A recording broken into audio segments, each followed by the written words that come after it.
Le gros problème avec le smartphone, c'est que d'un côté, cette petite plaque de verre de même pas 200 grammes t'apporte des bénéfices juste extraordinaires au quotidien, au point que tu puisses même plus t'en passer. Tu peux comparer les meilleurs restaurants italiens à proximité de chez toi en 2 minutes chrono et te faire livrer ta pizza 4 fromages sans lever les fesses de ton canapé. Tu peux poser toutes tes questions existentielles farfelues à Google et trouver des dizaines de milliers de résultats de recherche à peine 2 clics plus loin. Tu peux créer des vidéos, les poster sur YouTube pour faire passer ton message. Tu peux apprendre le portugais en 15 minutes par jour. Tu peux planifier de A à Z un grand voyage en Asie du Sud. Donc c'est un outil incroyable qui est devenu juste indispensable aujourd'hui dans nos vies. Mais le problème, c'est qu'au milieu de toutes ces fonctions extraordinaires, il y a de la drogue. Et cette drogue, elle se cache derrière de jolis petits logos colorés que tu connais très bien. Facebook, Instagram, Snapchat, Twitter, YouTube. On pourrait même peut-être ajouter Tinder ou alors des jeux comme Candy Crush par exemple. Peut-être que tu t'es déjà surpris en train de rafraîchir frénétiquement ton fil d'actualité Instagram pour la 17e fois de la journée, juste pour voir le nombre de likes sous ta dernière photo que tu viens de poster. Ou que tu t'es déjà retrouvé en train de visionner à la chaîne des vidéos de chats ou de débats politiques sur YouTube jusqu'à péter un câble en te rendant compte qu'il est déjà 3 h du mat. Enfin bref, t'es tombé dans le piège, on est tous tombés dans le piège et c'est normal. Toutes ces plateformes génèrent des milliards de dollars en vendant ton attention, mon attention, notre attention à nous les utilisateurs à des annonceurs. Et donc c'est dans leur intérêt que tu passes 5 heures de ta journée à scroller comme un zombie le nez dans tes notifications. Toutes ces grandes entreprises, elles embauchent des petits génies du neuromarketing qui sont payés des fortunes dans le seul but de rendre le produit plus addictif que la coke. L'addiction à ces produits, elle se base sur différents leviers psychologiques comme la promesse de récompense avec la dopamine, le renforcement positif de l'habitude également, le besoin de validation sociale qui est présent chez absolument nous tous êtres humains. Je vais pas rentrer dans les détails, mais ce qu'il faut comprendre, c'est que les réseaux sociaux sont plus forts que toi. Tu pourras faire tout ce que tu veux pour lutter, ça marchera peut-être pendant quelques jours, pendant quelques semaines, mais sur le long terme, tu finiras toujours par perdre et revenir vers tes notifications. Pendant des années, j'ai essayé de me libérer de ces putains de réseaux sociaux qui ruinaient ma productivité, qui m'empêchaient d'atteindre rapidement mes objectifs. Je me suis creusé la tête matin et soir pour essayer de briser cette addiction au smartphone une bonne fois pour toutes. Avec le temps et à force d'expérimenter, j'ai réussi à me créer un système plutôt efficace qui me permet de contrôler mon temps d'écran et de rester productif et concentré au quotidien dans mon travail. Donc je te présente tout ça en détail dans cette vidéo et petit bonus pour ceux qui resteront jusqu'à la fin de la vidéo, je te parlerai d'un gadget chinois dont m'a parlé un abonné sur Instagram et j'ai trouvé ça absolument génial. Donc c'est un gadget assez insolite mais qui peut te permettre de radicalement t'empêcher de te laisser déranger par ton téléphone pendant tes sessions de travail. Je t'en parle à la fin de la vidéo. Pour commencer, je vais te parler d'un concept qui pour moi est vraiment le concept central pour réussir à te libérer des réseaux sociaux. Il s'agit du concept de friction au démarrage. La friction au démarrage, c'est la quantité de temps et d'énergie dont tu as besoin pour démarrer une action donnée. En d'autres termes, la mise en route pour passer d'un état d'inertie à un état de mouvement dans lequel tu es dans l'action. Quand tu veux mettre en place une nouvelle habitude dans ta vie, la friction au démarrage, ça va être un problème, ça va être quelque chose qu'il faut supprimer. Par exemple, si tu veux te mettre à faire du sport régulièrement, tu vas à la salle de sport admettons 3 fois par semaine, et bien s'il y a de la friction au démarrage au moment d'aller faire ta séance de sport, c'est-à-dire que tu as toute une série de micro-étapes pour réussir à te mettre en mouvement et partir faire ta séance de sport. Arrêter de jouer à la console, aller dans ta chambre pour attraper tes vêtements de sport, mettre tes vêtements de sport dans ton sac de sport, remplir ta bouteille d'eau pour ta séance, remplir ton shaker de protéines si tu prends des protéines, nettoyer ton shaker de protéines parce que tu avais oublié de le faire la dernière fois, courir vers la salle de bain parce que tu as oublié ta serviette, revenir mettre ta serviette dans ton sac de sport, mettre tes chaussures, partir enfin. Donc là j'exagère un petit peu, c'est pour l'exemple, mais tu vois que la friction au démarrage, quand elle est importante pour une nouvelle habitude que tu veux mettre en place, eh bien ça va complexifier le processus et donc ça va te pousser à procrastiner parce que c'est chiant, tu vas te représenter le truc comme une montagne, tu n'auras pas envie d'y aller parce qu'il y aura toutes ces micro-étapes qui vont te bloquer psychologiquement. Le truc c'est qu'avec ton smartphone, c'est exactement l'inverse, c'est-à-dire que la friction au démarrage est tellement faible que tu vas avoir tendance à dégainer ton smartphone à n'importe quel moment de la journée pour vérifier tes notifications parce que ça prend 10 secondes chrono, même pas 5 secondes. En fournissant un effort ridicule qui est juste sortir ce bout de verre de ta poche, eh bien tu es déjà en train de scroller et de regarder tes notifications. Donc il est là le problème en fait, c'est que c'est tellement facile de regarder tes réseaux sociaux à longueur de journée parce qu'il suffit de sortir le téléphone de la poche que tu le fais, je sais pas, 50 fois par jour, 100 fois par jour peut-être pour certains et c'est comme ça qu'on devient accro à ces putains de réseaux sociaux sur le smartphone. Mais là on va vouloir volontairement rajouter de la complexité, rajouter de la friction au démarrage pour exploiter en fait le côté paresseux de ton cerveau. Les ingénieurs des réseaux sociaux, ils savent très bien exploiter les failles de ton cerveau pour te rendre complètement accro comme à la coke à leurs produits, mais toi tu peux aussi utiliser les mêmes failles de ce même cerveau pour les contrer.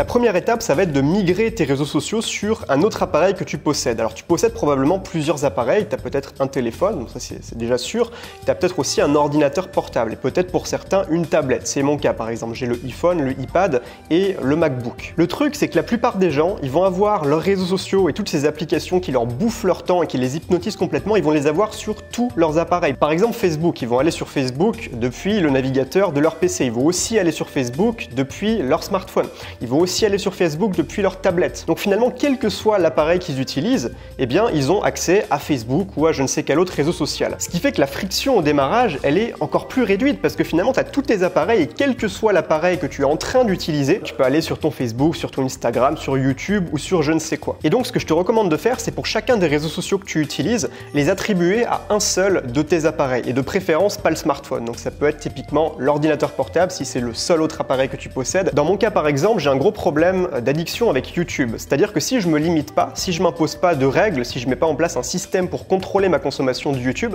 eh bien je peux y passer des heures et des heures par jour à regarder des vidéos dont au fond je n'ai strictement rien à faire. Et c'est la raison pour laquelle je me suis donné cette règle de ne jamais regarder YouTube sur mon téléphone, de toujours regarder YouTube uniquement sur mon ordinateur.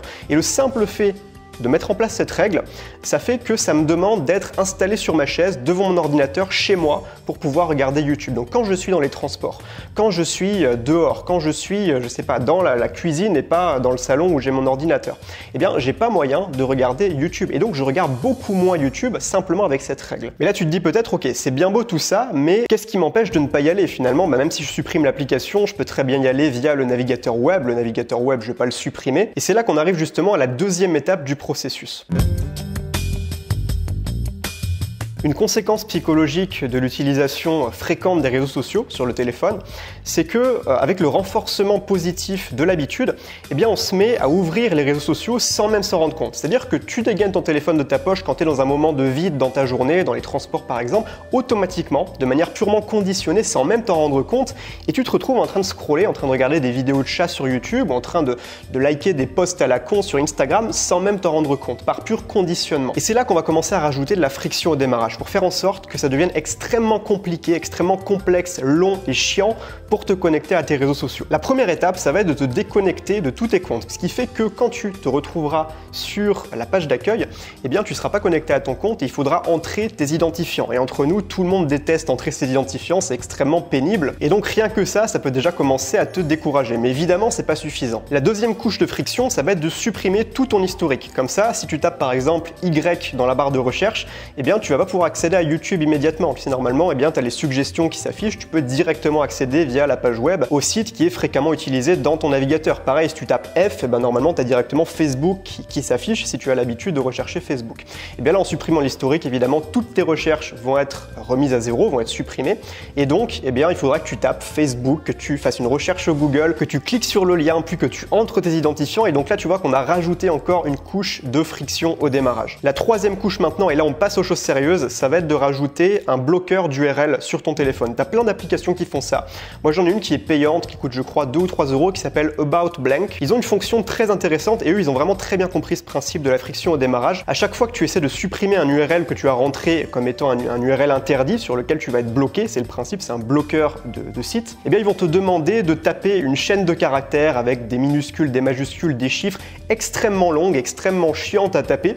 Et donc, toi, forcément, eh bien, ça va te décourager. Quatrième couche de complexité, de friction au démarrage, ça c'est facultatif parce que déjà là on est bien, on est solide, ça va être de rajouter un deuxième bloqueur de contenu. Moi c'est ce que j'ai fait, j'ai une autre application en plus de About Blank qui me permet de bloquer les mêmes URL finalement, et donc même si le premier bloqueur ne fonctionne pas, eh bien il y aura le deuxième derrière qui va continuer à bloquer. Donc tu vois que si je veux accéder à YouTube sur mon téléphone, eh bien il faut que je sois sacrément déterminé. Il faut vraiment que j'ai une très bonne raison de le faire parce que comme tout être humain, j'ai un cerveau qui est par nature paresseux et donc ça va me décourager de devoir faire face à toute cette complexité pour tout simplement juste regarder quelques vidéos à la con sur YouTube. Et donc je préférais attendre d'être chez moi le soir par exemple pour regarder quelques vidéos depuis mon ordinateur où là j'ai le droit de le faire. Mais là tu vas peut-être me dire ok Emilio, c'est bien beau tout ça, mais si j'ai plus mes réseaux sociaux concrètement, comment je vais faire quand je m'ennuie? Comment je vais faire quand je suis à l'arrêt de bus ou quand je suis en pause et que j'avais jusqu'ici l'habitude de regarder ces réseaux sociaux? Et bien on arrive justement à la troisième étape.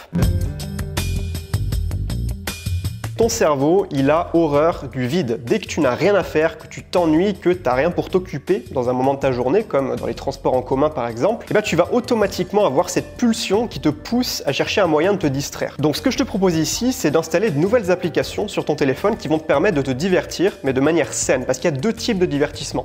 On a d'un côté le divertissement malsain, donc les sites d'actualité toxiques, négatifs, les fils d'actualité de réseaux sociaux bien évidemment, mais de l'autre côté on a toutes les sources d'informations qui sont saines, qui t'apprennent des choses, qui te permettent de t'élever, de devenir une meilleure personne, de monter en connaissances, en compétences, de nourrir sainement ton esprit tout simplement. Donc qu'est-ce que c'est? C'est les bouquins, ça va être les podcasts audio aussi par exemple, les livres audio pourquoi pas, des articles de blog, s'il y a des bons blogs que tu découvres sur des sujets qui toi t'intéressent et te passionnent, qui t'apprennent des choses, et ben comble le vide avec ce bon contenu, avec ce contenu de qualité. Tu peux installer par exemple l'application Kindle sur ton smartphone pour lire des bouquins. Alors évidemment, il y en a qui me diront c'est pas l'idéal de lire des bouquins sur écran, c'est mieux d'avoir des livres papier, mais c'est quand même mieux que rien. Tu vas peut-être pas te trimballer avec ton bouquin partout, sauf si c'est possible pour toi. Dans ce cas-là, je te recommande de le faire, mais c'est quand même assez simple. Moi, c'est quelque chose que je fais quand je suis dans l'avion, par exemple. Eh bien, je vais avoir tendance à lire des bouquins sur mon téléphone avec l'application Kindle. Ça peut être aussi l'application podcast de Apple ou Google Podcast si tu es sur Android. Tu verras quand tu auras pris l'habitude, ça deviendra juste naturel pour toi et tu pourras peut-être lire des dizaines de bouquins par an, qui sait.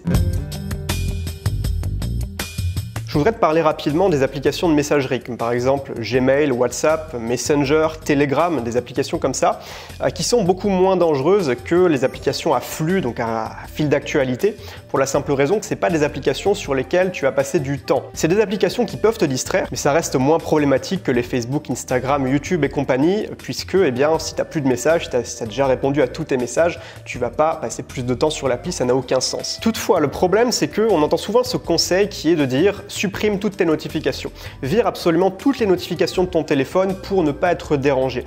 Mais peut-être que tu connais ça, moi c'était mon cas avant. Quand je coupais toutes les notifications, je me rendais compte en m'observant au bout de quelques semaines d'un phénomène étrange qui était que j'avais tendance à énormément ouvrir ces applications de messagerie pour finalement me rendre compte qu'il n'y avait absolument aucun nouveau message à voir à l'intérieur. Parce que je ne pouvais pas savoir en fait. Le fait qu'il n'y ait pas de notification extérieure à l'application faisait que je ne pouvais pas savoir et j'étais obligé d'aller vérifier par moi-même pour voir si j'avais pas reçu un nouveau message. Donc ce que je te recommande, et seulement pour ce type d'application de messagerie que tu utilises sur une base fréquente, c'est de laisser activer les notifications en pastille, ou alors peut-être les bannières si tu veux, mais pour faire en sorte que sans te rendre dans l'application, tu puisses savoir si oui ou non tu as un nouveau message. Sinon tu risques de te retrouver à ouvrir l'application pour rien et perdre ton temps et t'interrompre à longueur de journée. Évidemment tu oublies tout ce qui est notification son, vibreur, parce qu'évidemment ça, il n'y a rien de pire pour te déranger dans ton travail, pour ruiner ta productivité. Maintenant on arrive à la fin de la vidéo et comme promis je vais te parler de ce gadget chinois. Il s'agit d'un cadenas, mais qui n'est pas un cadenas comme les autres pour la simple raison qu'il fonctionne avec un timer. Par exemple, quand tu veux te faire une session de deep work, une session de travail profond, de travail intensif, et que tu as tendance à être distrait par ton téléphone dans ces moments-là. Ce que tu fais à ce moment-là, c'est que tu mets ton téléphone dans une trousse par exemple, ou dans un sac qui peut se fermer,